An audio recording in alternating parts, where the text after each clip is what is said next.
CNPO na condemn tarakli. Sandal Naga People's Organization CNPO gi Assistant General Secretary PS Kingsan Buthas ki kunduma panda sakang dobesuna tamthina purama thong organization sina akan mamona condemn tarakpa galoidana CNabasing khudakta mari leinaba authority da sangjarakadabna hari CNPO na thadorokba sirolamada Naga miyamni isagi lam amadi hakkan janaba matang oiba struggle da mangjil thana kathokpa magaloidana thabak toriba civil society gi Luchingba mabu tamthina phuramle haibasi community asigi mathakta khut tharakpani hena lougani maram asina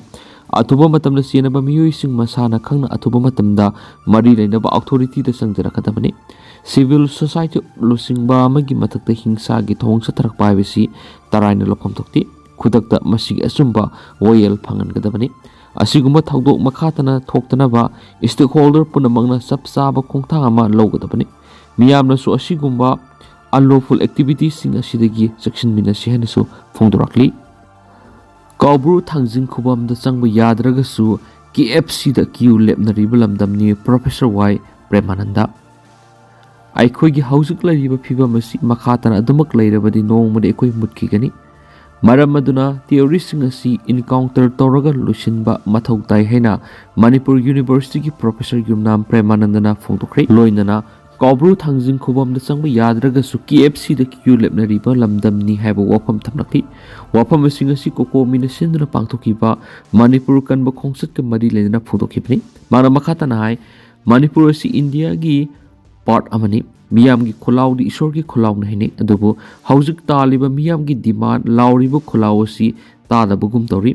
Home Minister Amit Shah na illegal immigrants sing asi masa khangtolaga deport tawrani hairabasu Manipur gi oina haiti Assam gi oina haikibale masida Manipur gi maming pandribasi wang hangnia oi illegal immigrant gi wafam asi Assam ga Manipur ga yengnabada aikoi gi lamda masina greater threat ama oiribani matam kuina leiruraba yellow proof sing asidi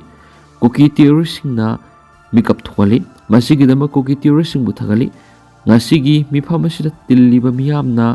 sabanada sunawal gomna democratic movement ama oina Supreme Court kumbada pressure pibo mathau tai henasu pawksna makhatari magna hai lamdam asida lona yadaba village miyam ama songkhalakri masi una tumina lesson bahaibasi aran mathongni narona sangsilagriba sing asina lamdam asida khundaraga yellow proof oiriba sing asi nongmadi soidana tanthorakani haibasi khangminasi aikhoigi haujik lairiba phibam asi makha adum sathaduna lairabadi nongmadi soidana aikoi mutkigani maram asina theory sing asi encounter toraga Luchingba mathok tai sadiskat model adumaina Istiana theories Luchingba mathok tai theory sing asi Luchingba amata ngairba pambaidi spot encounter natragana heng till date natana atei pampiliti haina su phundoki lamda masibu masetana thukaina bhonaribu kokinar ko theorist karamna thingnagani habigi matangda mariksum wafum kya amasung si phungdokre lamda masik yellow proof sing lengjel manana lawba mathoktai amana mabu mating pangna si imaleba kanminasi ipaipu singna thajanariba miyoibigi horakphamni hainariba Koubru mudi thangjing singda sangba yadragasu KFC gi queue lepnariba lamda mamani aikhoigi lamdam asigi territory karigumba kai hiba tarabadi India ra tin kiba matamda sign tawna kiba merger agreement asi leitri haibaga sapmani haibaji khangminasi NRC tawba matamna su akaknaba matam mathoktai NRC tawribani haiduna matam sangna lawrabadi yellow proof sing akaiba kya lakaneki Manipur da koki haiba proof leite anti Manipur oiriba sing punna khangtok minasi Michael lamjathang Manipur koki haiba proof leite anti Manipur oiriba sing kana no haiba punna khangtok minasi haina thadau inpi Manipur gi General Secretary Michael lamjathang hokimna phungtorke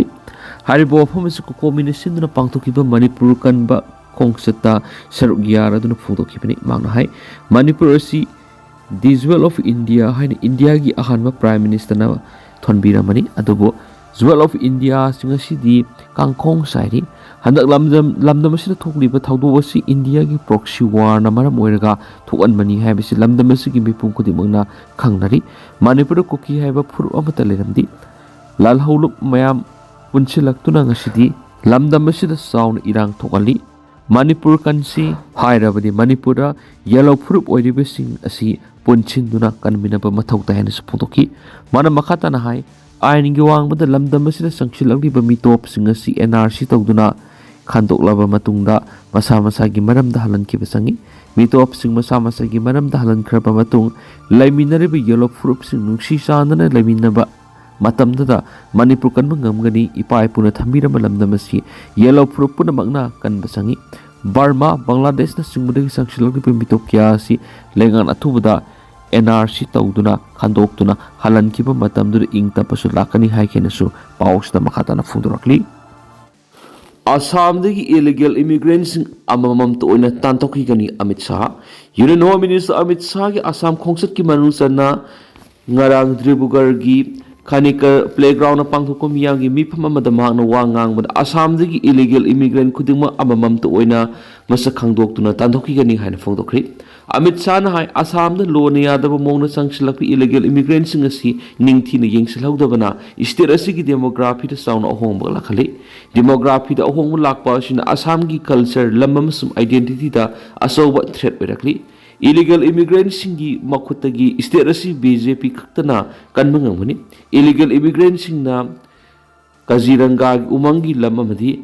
Shrimta Sankardev ki area sing the power lam khopsin bagi thabuk tawduna leramde mamang de leram belengana Assam the illegal immigrants sing asi atat akham leitena sangsit halaktuna vote bank politics tawkibagi dama asoiba shilerakpani asoiba si BJP na somthokna bohona bagaloinana Assam ki yellow community sing mungak tuna thamna leptana khotna ki ganaki Home Minister Amit Shah ki khungsat ki manungsana mahakna Dribugarda